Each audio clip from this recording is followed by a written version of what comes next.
Praise the lord મિત્રો, આજે આપણે પિતરનો પહેલો પત્ર અને તેનો બીજો અધ્યાય અને 7મી કલમમાંથી પ્રભુનું વચન જોવાના છે. વચન આ પ્રમાણે છે: માટે તમો વિશ્વાસ કરનારાઓને સારું તે મૂલ્યવાન છે, પણ અવિશ્વાસીઓને માટે તો જે પથ્થરને બાંધનારાઓએ નકાર્યો હતો તે જ ખૂણાનો મુખ્ય પથ્થર થયો છે. આમીન. પહેલો પિતર તેનો બીજો અધ્યાય અને તેની 7મી કલમ. મિત્રો, આજનો આપણો જે શાસ્ત્ર પાઠ છે અને આજનો જે આપણો મુખ્ય વિષય છે અને એ તો છે ખૂણાનો મુખ્ય પથ્થર. મિત્રો, આ જે વિષય જે આપણે પસંદ કર્યો છે ખૂણાનો મુખ્ય પથ્થર, પણ એની પહેલાં આ ખૂણાના મુખ્ય પથ્થર શું છે અથવા એની સાથે કઈ બાબતો સંકળેલી છે તે વિશે આપણે જોવા માગીએ છીએ.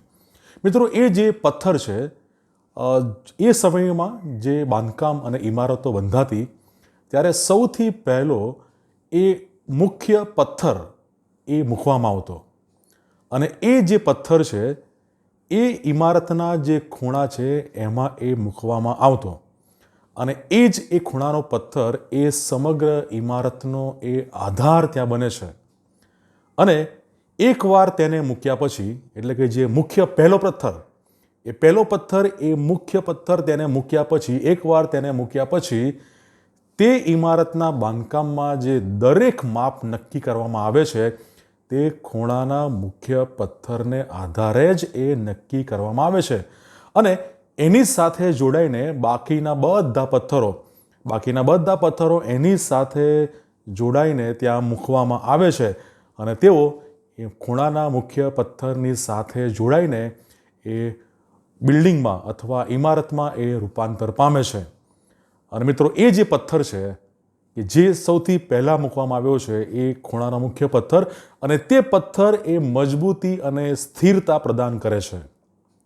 મિત્રો, આ જ રીતે પ્રભુ ઈસુ ખ્રિસ્ત પણ એ ખૂણાના મુખ્ય પથ્થર છે કે જેમના ઉપર મંડળી બાંધવામાં આવી છે અને લોકો તેમની સાથે જોડાઈને એક પ્રભુનું મંદિર, એક પ્રભુનું ઘર ત્યાં તૈયાર થાય છે.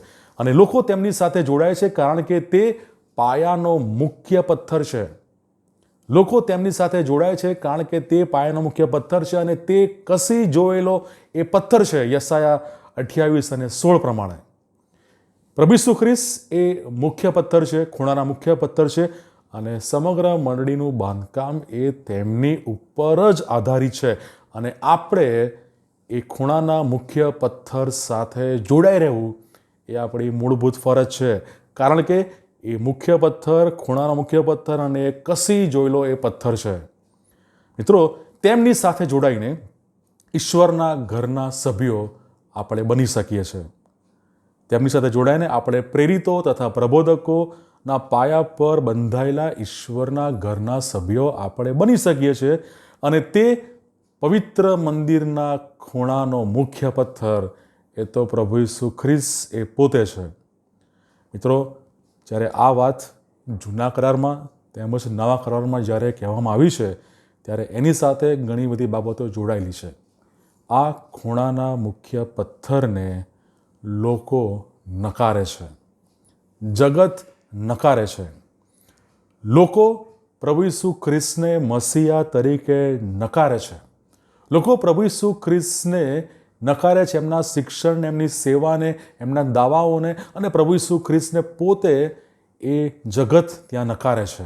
અને આ વાત પ્રભુ ઈસુ ખ્રિસ્ત પોતે માથેની સુવાર્તા તેના 21મો અધ્યાય 42મી કલમ, માર્કની સુવાર્તા તેનો 12માંથી 10મી કલમ અને લુક 20 અને 17માં પ્રભુ ઈસુ ખ્રિસ્ત પોતે આ વાત ત્યાં નોંધે છે.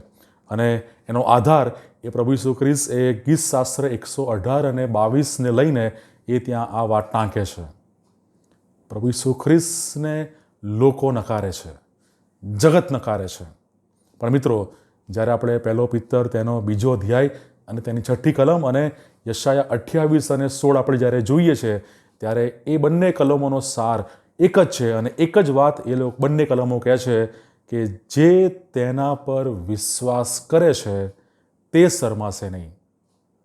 જે તેના પર વિશ્વાસ કરે છે તે કદી શરમાશે નહીં. મિત્રો, શા માટે એ ખૂણાના મુખ્ય પથ્થર સાથે આપણે જોડાયેલા રહેવું? કારણ કે એ ખૂણાનો મુખ્ય પથ્થર એટલે કે પ્રભુ ઈસુ ખ્રિસ્ત એ આપણા આત્મિક જીવનને એ મજબૂતી અને સ્થિરતા પ્રદાન કરે છે.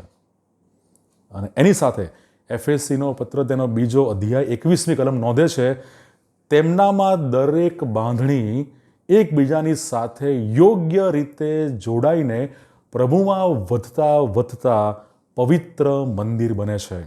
જ્યારે આપણે તેમની સાથે જોડાઈએ છીએ ત્યારે આપણે પ્રભુમાં વધતા વધતા એ પવિત્ર મંદિરના સભ્યો, એ પવિત્ર મંદિરના કુટુંબના સભ્યો, મિત્રો આપણે બનીએ છીએ.